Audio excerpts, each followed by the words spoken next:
News Tiruppur. Tiruppur நெருப்பெரிச்சல் பகுதியில் மாநகராட்சி குப்பைகளை கொட்டுவதால் மிக கேவலமான, வாழவே முடியாத அளவிற்கு துர்நாற்றம் அந்த பகுதியில் வீசி வருகிறது என்றும், அதனால் தாங்கள் அடையும் துன்பமும் துயரமும் சொல்லி மாளாது என்றும், இதற்காக தாங்கள் பலகட்ட போராட்டங்கள் நடத்தியும் எந்த பயனும் இல்லை என்பதாலும் மாநகராட்சி மேயரும் மக்கள் பிரதிநிதிகளும் நெருப்பெரிச்சல் ஜிஎன் கார்டன் பகுதி எக்கேடு கெட்டாலும் பரவாயில்லை, குப்பைகள் கொட்டப்பட வேண்டும் என்பதில் குறியாக இருக்கிறார்கள் என்று வேதனை தெரிவித்துள்ளார்கள். இதன் அடுத்த கட்ட போராட்டமாக மாநகராட்சி முன்பு உட்கார்ந்து மாநகராட்சி நிர்வாகிகளுக்கு பூச்செடி பரிசாக வழங்கும் போராட்டத்தை நாளை செவ்வாய்க்கிழமை காலை 10 மணிக்கு நடத்த இருப்பதாகவும் தெரிவித்துள்ளார்கள். அபய குரல் எழுப்பும் தங்களுக்கு ஆதரவு அளிக்குமாறும் திருப்பூர் மக்களிடம் கையேந்து நிற்கும் போராட்டத்தையும் நடத்த இருப்பதாக அறிவித்துள்ளார்கள்.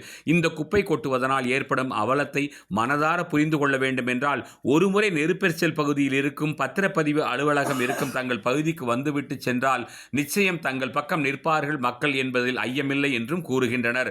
மாற்று வழியிருந்தும் மேயருக்கு மனமில்லை என்று அந்த மக்கள் குமுறுகிறார்கள்.